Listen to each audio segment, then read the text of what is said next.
Welcome to real GK analysis YouTube channel. हमारे इस नए वीडियो में आप सभी का स्वागत है। साथियों, मध्य प्रदेश जेल प्रहरी वन रक्षक परीक्षा 2023 के अंतर्गत आज हम आपके लिए लेकर आए हैं 27 मई और 28 मई दोनों डेट का कंप्लीट एग्जाम एनालिसिस, जिसमें हमने सभी शिफ्ट से पूछे गए क्वेश्चंस आंसर इस वीडियो में शामिल किए हैं, जो कि 100% रियल और ऑथेंटिक क्वेश्चन है। आप चेक भी कर सकते हैं, जब आप वीडियो देखेंगे तो आपको अंदाज़ा लग जाएगा कि हाँ वाकई में यही प्रश्न आए थे, और अगर नहीं आए हैं तो आप मुझे कमेंट करके भी ज़रूर बताएं।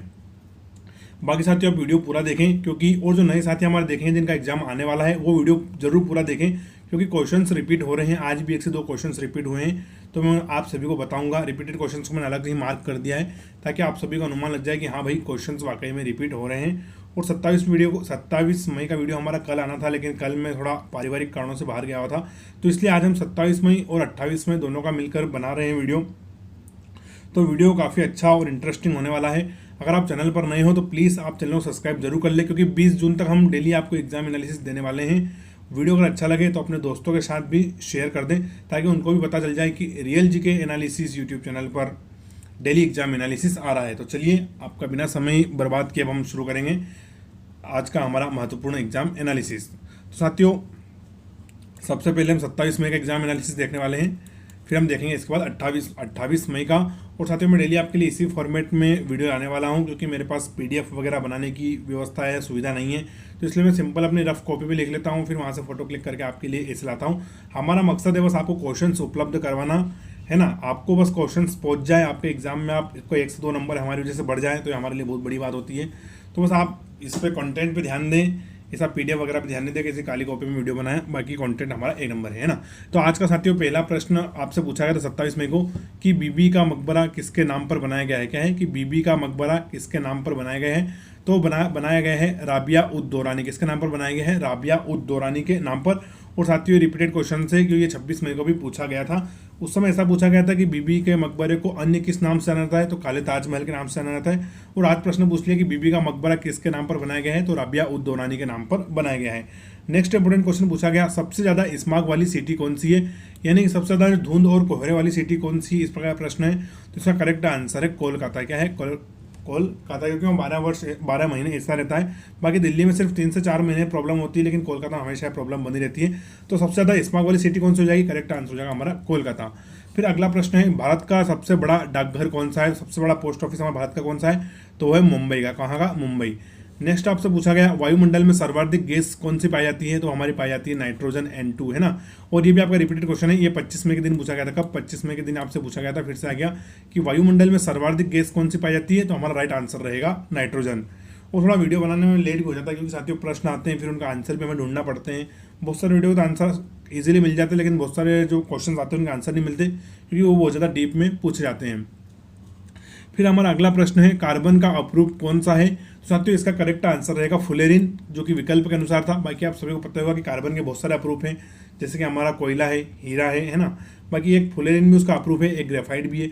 तो कार्बन का अप्रूप कौन सा है? तो उसका करेक्ट आंसर हो जाएगा फुलेरिन। फिर नेक्स्ट क्वेश्चन है हमारा, चमगादड़ कौन सी तरंगों का प्रयोग करते हैं? तो साथियों, चमगादड़ पराध्वनिक तरंगों का इस्तेमाल करते हैं। किसका? पराध्वनिक तरंगों का। और इसी के माध्यम से नेविगेट करते हैं, एक स्थान से दूसरे स्थान पर उड़ते हैं और शिकार की खोज करते हैं। तो चमगादड़ कौन सी तरंगों का प्रयोग करते हैं? तो हमारा करेक्ट आंसर रहेगा पराध्वनिक तरंगे। फिर साथियों, अगला आपसे प्रश्न अनुच्छेद 330 से संबंधित पूछा गया था कि अनुच्छेद 330 में किसका उल्लेख किया गया है? तो हमारा करेक्ट आंसर हो जाएगा लोकसभा की सीटों का आवंटन इसमें किया गया है। तो जो हमारा अनुच्छेद 330 है, इसके अंदर साथियों अनुसूचित जाति, अनुसूचित जनजाति की उनकी जनसंख्या के आधार पर लोकसभा में सीटों का आवंटन होगा, कुछ इस प्रकार की बात को बताया गया है। तो ये हमारा करेक्ट आंसर हो जाएगा। नेक्स्ट इंपोर्टेंट क्वेश्चन है, भारत का सर्वोच्च नागरिक पुरस्कार कौन सा है? तो जैसे हमारे डिफेंस के सेक्टर में परमवीर चक्र है, ऐसे ही जो सिविलियन सेक्टर है हमारा, वहां पर सर्वोच्च नागरिक पुरस्कार कौन सा है? तो वो है भारत रत्न। क्या है? भारत रत्न बिल्कुल करेक्ट आंसर हो जाएगा। और इसकी शुरुआत कब से करी हमने? 1954 से इसकी शुरुआत की गई है भारत रत्न की। इससे जुड़ा एक और इंपॉर्टेंट पॉइंट है कि खेल के मात्र में साथियों अभी तक सिर्फ एक ही व्यक्ति सचिन तेंदुलकर जी को ही भारत रत्न मिला है। ये प्रश्न पहले पूछ लिया है, तो इसलिए आपको बता दूं। तो भारत का सर्वोच्च नागरिक पुरस्कार हो जाएगा हमारा भारत रत्न। इसकी शुरुआत कब से हुई है? 1954 से। फिर अगला महत्वपूर्ण प्रश्न हमारा पॉलिटी से है कि संविधान का मेग्ना कार्टा किस भाग को कहा जाता है? तो कौन सा? मेग्ना कार्टा। संविधान का मेग्ना कार्टा किस भाग को कहा जाता है? तो साथियों, उसको जो हमारा भाग 3 है संविधान का पार्ट 3 भाग 3, उसको बोला जाता है मेग्ना कार्टा। जिसमें अनुच्छेद 12 से लगाकर 35 तक है। कितने, जो हमारा भाग 3 है संविधान का, इसमें अनुच्छेद 12 से लगाकर 35 है और इसके हमारे भारतीय संविधान का मैग्ना कार्टा भी कहा जाता है। फिर अगला प्रश्न हमारा एमपी जीके से पूछा गया कि पातालकोट में कौन सी जनजाति निवास करती है। तो साथियों पातालकोट किस जिले में पड़ता है, तो हमारे छिंदवाड़ा जिले में पड़ता है। कहाँ पर, ये यहाँ लिखने में नहीं आएगा, छिंदवाड़ा जिले में पड़ता है। और यहाँ पर कौन सी जनजाति निवास करती है, तो साथियों वो करती है गोंड जनजाति। कौन सी, गोंड जनजाति। पातालकोट में लगभग 90% जो जनजाति है वो गोंड ही निवास करती है। तो करेक्ट आंसर हो जाएगा कि पातालकोट में कौन सी जनजाति निवास करती है, गोंड जनजाति।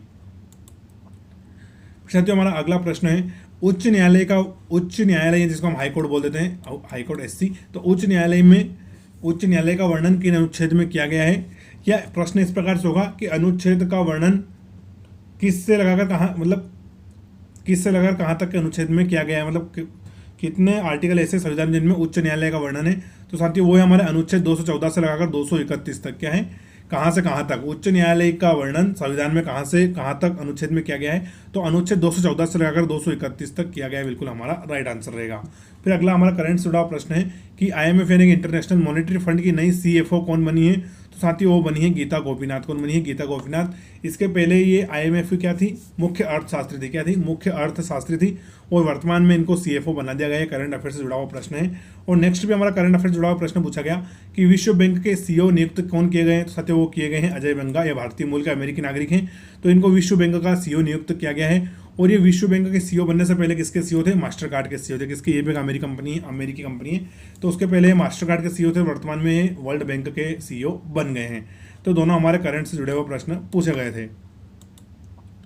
फिर अगला प्रश्न आपसे हमसे पूछा गया MP जीके से ही कि मध्य प्रदेश का कौन सा जिला उत्तर प्रदेश के साथ अपनी सीमा बनाता है। तो साथियों इसका करेक्ट आंसर रहेगा रीवा, जो कि विकल्प के अनुसार था। बाकी बहुत सारे जिले हमारे हैं जो उत्तर प्रदेश का सीमा बनाते हैं, लेकिन ऑप्शन के अनुसार हमारा रीवा बिल्कुल करेक्ट आंसर था। चलिए हम वो जिले देख लेते हैं। तो साथियों सिंगरौली, निवाड़ी, भिंड, छतरपुर, पन्ना, सतना, गुना, ग्वालियर, दतिया, सीधी, सागर, रीवा। तो ये सभी जिले हमारी उत्तर प्रदेश के साथ सीमा साझा कर रहे हैं। और टोटल मध्य प्रदेश 5 राज्यों के साथ अपनी सीमा साझा करता है, राजस्थान, उत्तर प्रदेश, छत्तीसगढ़, गुजरात और महाराष्ट्र के साथ। चलिए अगला प्रश्न देखते हैं हम।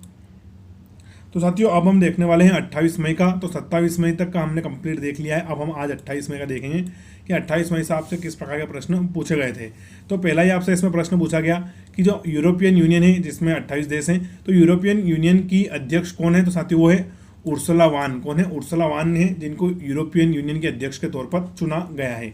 अगला क्वेश्चन है हमारा सालारगंज संग्रहालय कहाँ पर स्थित है। क्या है प्रश्न कि सालारगंज नहीं है, सालारजंग संग्रहालय कहाँ स्थित है। तो इसका करेक्ट आंसर हो जाएगा हैदराबाद। कहाँ पर, ये इसको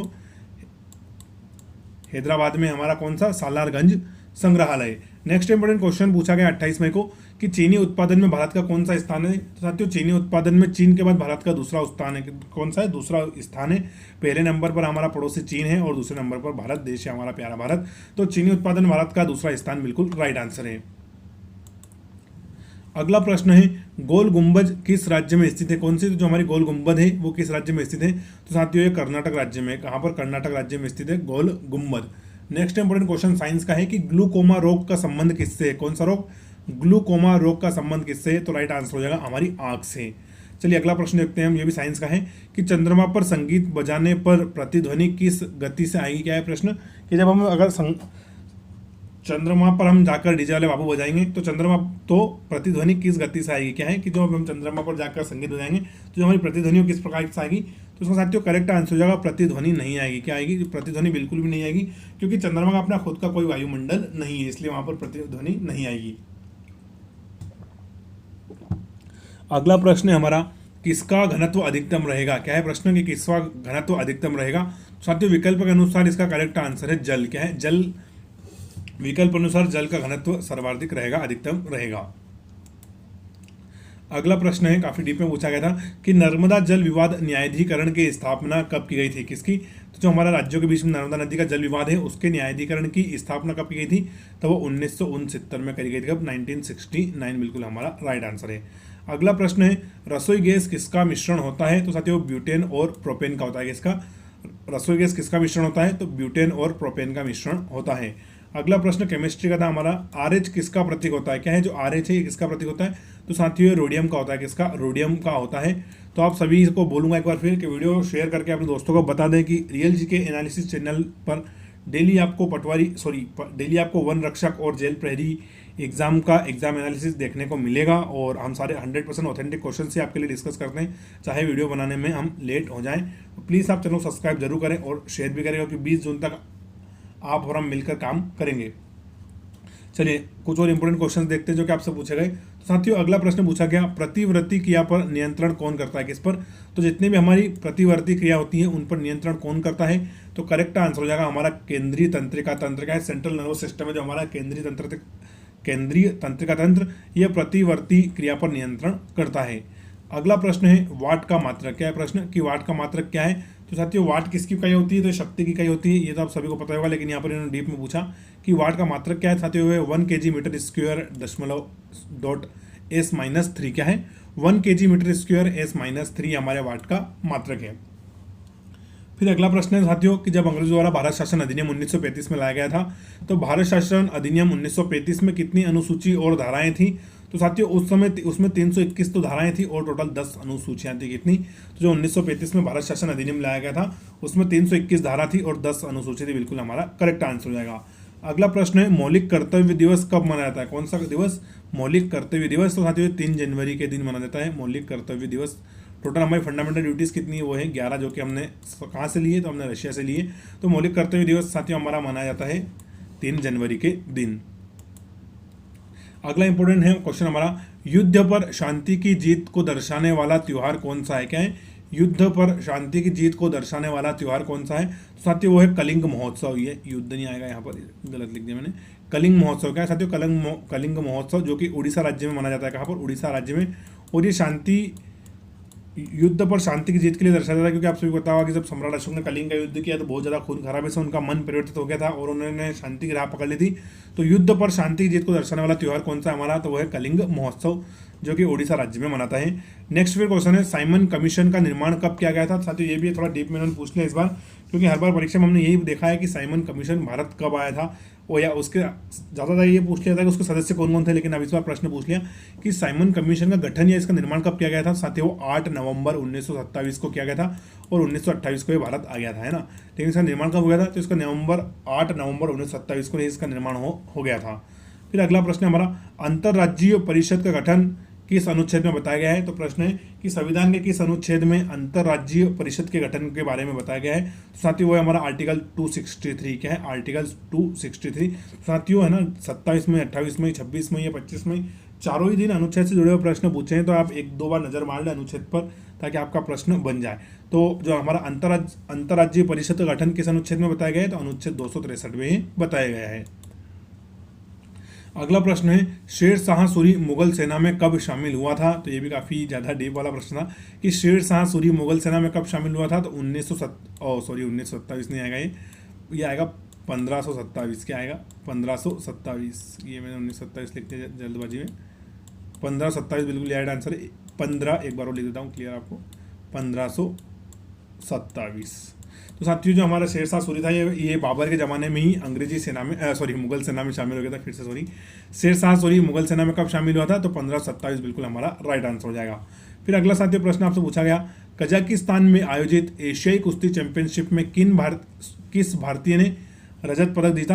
तो साथियों वहाँ पर 2 भारतीय थे जिन्होंने रजत पदक जीता था। अब आप ऑप्शन में देख लेना कौन सा क्या था। एक तो अमित पंघाल ने भी इसमें रजत पदक जीता था और निशा दहिया ने भी रजत पदक जीता था। तो कजाकिस्तान आयोजित एशियाई कुश्ती चैंपियनशिप में अमित पंघाल और निशा दहिया दोनों ने ही रजत पदक जीता था। फिर साथियों अगला प्रश्न है रो की स्थापना कब की गई? तो आप सभी को पता होगा रिसर्च एंड एनालिसिस विंग। क्या है? जो हमारी रिसर्च एंड एनालिसिस विंग है रो, इसकी स्थापना कब की गई थी? तो 21 सितंबर 1968 में इसकी स्थापना करी गई थी। कब? 21 सितंबर का दिन था और वर्ष था हमारा 1968। उस समय रो रिसर्च एंड एनालिसिस विंग की स्थापना की गई थी। और ये भारतीय क्या है?